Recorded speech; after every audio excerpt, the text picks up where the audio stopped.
नमस्कार, न्यूज 18 देख रहे सभी दर्शकों का बहुत बहुत स्वागत। आपके साथ मैं हूं जास्मिन शर्मा। एक बार फिर बात होगी जम्मू कश्मीर के स्टेटहुड के दर्जे की, और शुरुआत इसकी इस बार की है मुख्यमंत्री उमर अब्दुल्ला ने। तो अगर हमें धमकी दी जा रही है कि स्टेटहुड के लिए असेंबली को डिसॉल्व करना होगा, करिए। हमें अपनी कुर्सी की फिक्र नहीं है। जिस दिन आप स्टेट लाते हो, जिस दिन आप यहाँ स्टेट बनाते हो, मैं दूसरे दिन जो है गवर्नर साहब से कह के असेंबली डिसॉल्व करा लूंगा। हमें डराने की कोशिश मत करिए।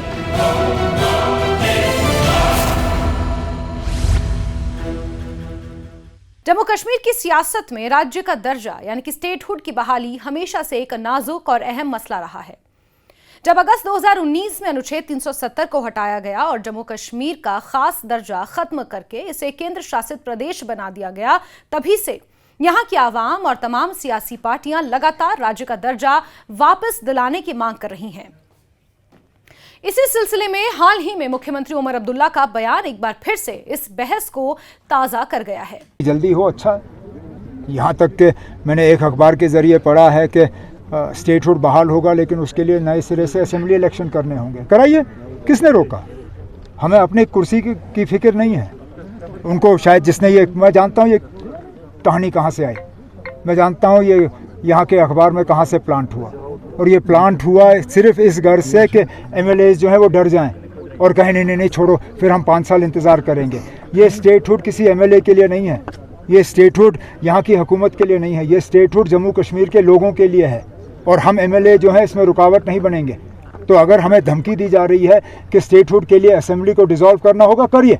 गुलमर्ग में मीडिया से बातचीत करते हुए उमर अब्दुल्ला ने साफ साफ कहा कि अगर राज्य का दर्जा बहाल करने के बाद विधानसभा को भंग करके नए सिरे से चुनाव कराए जाते हैं तो उन्हें या उनकी पार्टी को इससे कोई एतराज नहीं है। ये बहुत बड़ा स्टेटमेंट था। उन्होंने कहा कि अखबारों में उन्होंने पढ़ा है कि राज्य का दर्जा बहाल किया जाएगा, लेकिन इसके लिए विधानसभा चुनाव फिर से कराने होंगे। उमर अब्दुल्ला ने बेबाकी से कहा कि अगर ऐसा करना है तो करिए, किसने रोका है? उनका इशारा केंद्र की तरफ था। उनका यह बयान सिर्फ सियासी ही नहीं बल्कि इंसानी हक और जमहूरियत यानी कि लोकतंत्र के लिहाज से भी बहुत अहम है, क्योंकि वो अपनी कुर्सी या ओहदे की फिक्र किए बगैर राज्य के दर्जे की बहाली को सबसे ज्यादा अहमियत दे रहे हैं। हालांकि उनके इस बयान और उनके इस रुख की आलोचना भी हो रही है। बीजेपी इसे महज ड्रामा करार दे रही है। आपको आगे बताएंगे। उमर अब्दुल्ला ने अपने बयान में यह कहा कि राज्य का दर्जा जम्मू कश्मीर के लोगों का हक है। ये किसी विधायक या सरकार के लिए नहीं बल्कि यहां की आवाम के इज्जत और हक के लिए है। उन्होंने ये भी कहा कि अखबारों में जो खबरें छप रही हैं वो सिर्फ विधायकों को डराने के लिए हैं ताकि वो राज्य के दर्जे की बहाली के रास्ते में रुकावट बन सकें। आपको समझाते हैं किस लिए, क्योंकि अगर राज्य का दर्जा बहाल करना है इसके लिए एक लंबी प्रक्रिया है, राज्यसभा लोकसभा से होकर गुजरना है, और ऐसे में संभावना ये भी बनेगी कि विधानसभा को भंग कर दिया जाए, और इसीलिए वो विधायकों के डरने का जिक्र कर रहे हैं। लेकिन उमर अब्दुल्ला ने यह साफ कर दिया कि वो और उनकी पार्टी ऐसी किसी भी डराने धमकाने की सियासत से डरने वाली नहीं है। उन्होंने कहा कि जिस दिन राज्य का दर्जा बहाल हो जाएगा उसके अगले ही दिन वो गवर्नर के पास जाकर विधानसभा भंग करने की सिफारिश करेंगे। जिस दिन आप स्टेट लाते हो, जिस दिन आप यहाँ स्टेट बनाते हो, मैं दूसरे दिन जो है गवर्नर साहब से कह के असेंबली डिसॉल्व करा लूंगा। हमें डराने की कोशिश मत करिए। स्टेटहुड हमारा हक है, हमें स्टेटहुड दे दीजिए। ये कहानियां जो हैं अखबारों में प्लांट मत करिए, ये बात चलेगी नहीं। उनका ये रवैया बताता है कि वो सिर्फ सत्ता के लिए नहीं बल्कि आवाम के हक के लिए सियासत कर रहे हैं। कम से कम उनके बयानों से तो यही समझा जा सकता है। कोई नहीं ना, चलने दीजिए डिस्कशन, अच्छी बात है। डिस्कशंस रहती हैं ना, अब रहने दीजिए डिस्कशंस। लेकिन हम तो चाहेंगे कि इन डिस्कशंस का जो है जल्द से जल्द खात्मा हो और जो हम मांग रहे हैं हमें मिले।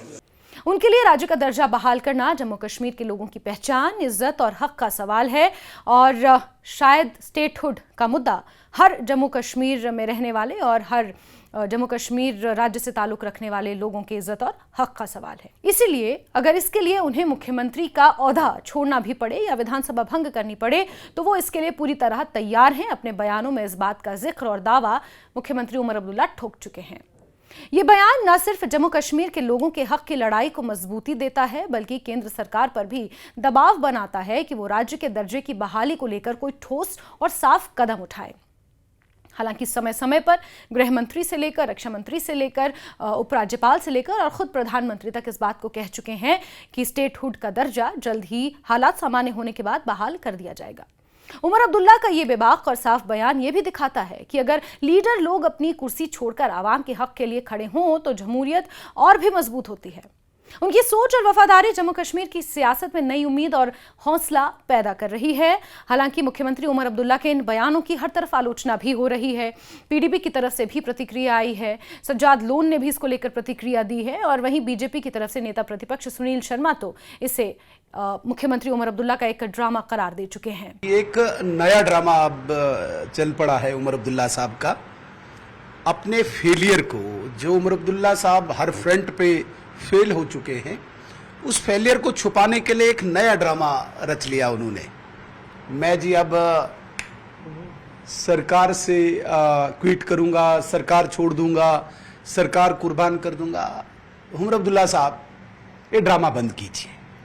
मैं न्यूज़ 18 चैनल के माध्यम से आपको कहता हूं, ये ड्रामा नहीं करें आप, जम्मू कश्मीर के लोगों के साथ नहीं करें। आपका पूरा परिवार 3 पीढ़ियों से कितना पावर हंग्री है ये पूरा जम्मू कश्मीर जानता है, पूरा देश जानता है। आप सरकार छोड़ेंगे और बीजेपी के लिए, भाई बीजेपी को जरूरत ही नहीं सरकार की, हमें क्या आवश्यकता है। देखिए, बड़े दुख की बात है कि जम्मू कश्मीर असेंबली के लीडर ऑफ द अपोजिशन इस किस्म की बातें कर रहे हैं जैसे कोई शाबड़ी फरोश बात करता है। वो उन्हें एहसास होना चाहिए कि जिस हाउस के वो अपोजिशन लीडर हैं, उस हाउस के लीडर ऑफ द हाउस कौन है? ऑनरेबल चीफ मिनिस्टर जनाब उमर अब्दुल्ला साहब है। और उनके प्रति इस किस्म की बात करना, इस किस्म की रिमार्क्स देना, मैं कहता हूं ये एक डेमोक्रेसी के नाम पे दबा है। और जहां तक उमर साहब के सरकार छोड़ने की बात है स्टेटहुड पे, मेरे ख्याल से ये प्रोसेस का हिस्सा है। जहां रीऑर्गेनाइजेशन एक्ट है, स्टेटहुड दोबारा रेस्टोर होता है, इलेक्शन नहीं से होगा, ये एक प्रोसेस का हिस्सा है। मुझे नहीं लगता है इसमें कोई कुर्बानी या कोई सैक्रिफाइस की ऐसी बात है। ये तो रूल्स हैं, रूल्स के हिसाब से जो भी होगा वो होगा। बहरहाल सवाल ये बनता है कि जो ताकत, जिस मैंडेट के साथ उमर साहब ने चीफ मिनिस्टर का हल्फ उठाया, जो पोल प्रॉमिसेस उन्होंने लोगों के साथ किए, उनकी डिलीवरी की बात क्यों नहीं हो रही है? हमेशा कोई ना कोई बहाना बनाकर मेन टॉपिक से साइड हटने की, उससे एक तरफा अलग स्टैंड लेने की बात क्यों हो रही है? पहले तो मैं ये वाज़ह करना चाहूंगा कि वो रिक्वायरमेंट को कुर्बानी का नाम न दें, वो इकदामात को कुर्बानी का नाम न दें। जो भी इकदामात उठाने होंगे इस प्रोसेस में for the restoration of statehood, वो उठाए जाएंगे। पहले चाहे वो रीऑर्गेनाइजेशन 2019 की तरमीम लानी हो या नया इलेक्शन हो, जो भी इसमें प्रोसेस में दरकार वो इकदामात हों, वो उठाने हैं। तो उमर अब्दुल्ला को चाहे वो इन प्रोसेस का लफ्ज़ प्रोसेस का इस्तेमाल करें, वो लोगों को बेवकूफ़ ना बनाए कि वो इक़्तिदार छोड़ रहे हैं लोगों के लिए। तो अगर हमें धमकी दी जा रही है कि स्टेटहुड के लिए असेंबली को डिसॉल्व करना होगा, करिए। हमें अपनी कुर्सी की फिक्र नहीं है। जिस दिन आप स्टेट लाते हो, जिस दिन आप यहाँ स्टेट बनाते हो, मैं दूसरे दिन जो है गवर्नर साहब से कह के असेंबली डिसॉल्व करा लूंगा। हमें डराने की कोशिश मत करिए।